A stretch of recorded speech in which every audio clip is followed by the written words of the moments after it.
શિયાળાની મોસમમાં જો આ એક ટુકડો તમે ખાઈ લીધો કે તમારા બાળકોને ખવડાવી દીધો તો પછી જો બાળકોમાં કેટલી સરસ એનર્જી આવે છે. કહેવાય છે ને કે 2 મહિના ખાઓ અને 12 મહિના ચાલો. સરસ મજાનો શિયાળો શરૂ થઈ ગયો છે તો આપણે શિયાળામાં ખવાય એવું વસાણું બનાવવા જઈ રહ્યા છીએ. આપણે બનાવવાના છે બદામ પાક. એના માટે આપણે અહીંયા 1 કપ માવો લીધો છે.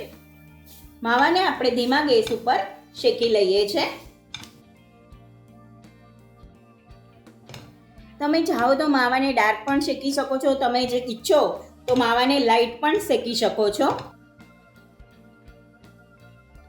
અને ઘણી વખત તમે કાચો માવો પણ વાપરી શકો છો. તમે જોઈ શકો છો આમાંથી સરસ મજાનું ઘી છૂટું પડવા લાગ્યું છે. થોડો થોડો એનો કલર પણ બદલાઈ રહ્યો છે. તમે ઈચ્છો તો એકદમ બદામી પણ કરી શકો છો. ખાસ એ વાતનું ધ્યાન રાખવાનું છે કે આને કન્ટિન્યુ હલાવતા જ રહેવાનું છે. હવે આપણે એમાં 1 કપ બદામનો ભૂકો એડ કરીએ છીએ અને એને પણ સરસ શેકી લઈએ છીએ. 1 થી 2 મિનિટ માટે આપણે બદામના ભૂકાને પણ શેકી લેવાનો છે.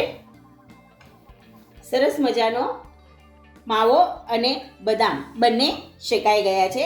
અહીંયા આપણે ગેસની ફ્લેમ બંધ કરી દઈએ છીએ. હવે આપણે ગોળનો પાયો કરવાનો છે. અહીંયા આપણે 1 ચમચી ઘી લઈએ છીએ. ઘી ગરમ થાય એટલે આપણે એમાં અડધો કપ સમારેલો ગોળ એડ કરીએ છીએ. અહીંયા આપણે એક વાતનું ખાસ ધ્યાન રાખવાનું છે કે આપણે ગોળને ફક્ત ઓગાળવાનો જ છે, પાયો નથી કરવાનો. હવે આપણે એમાં 1 ચમચી ખસખસ એડ કરીએ છીએ. 1 ચમચી સૂંઠ પાવડર એડ કરીએ છીએ. 1 ચમચી ગંઠોડાનો પાવડર એડ કરીએ છીએ. 1 ચમચી આપણે અહીંયા લઈએ છીએ ગુંદરનો ભૂકો કરી લીધો છે મેં, 1 ચમચી એ લઈએ છીએ. અડધી ચમચી આપણે એલચી પાવડર લઈએ છીએ.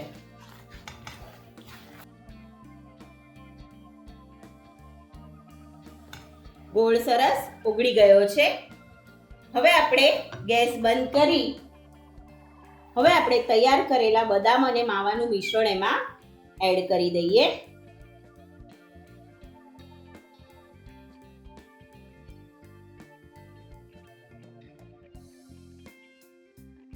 તમે જોઈ શકો છો કેટલું સરસ મિક્સ થઈ ગયું છે. હવે આપણે આ મિશ્રણને મોલ્ડમાં લઈ લઈએ. હવે આપણે એને સરખી રીતે ફેલાવી દઈએ પ્રેસ કરીને. ઉપરથી આપણે બદામની કતરણ લઈએ છીએ. હવે આપણે આને રૂમ ટેમ્પરેચર પર આવવા દઈએ છીએ. પછી આપણે એને કટ કરી અને સર્વ કરશું. તો સરસ મજાનો બદામ પાક તૈયાર છે. શિયાળુ વસાણું કેવું લાગ્યું તમને એ મને કમેન્ટ કરીને જરૂરથી જણાવજો. મળીએ નવી રેસીપી સાથે. ત્યાં સુધી સ્વસ્થ રહો, મસ્ત રહો અને ખાતા રહો. લાઈક કરો, શેર કરો, સબસ્ક્રાઇબ કરો.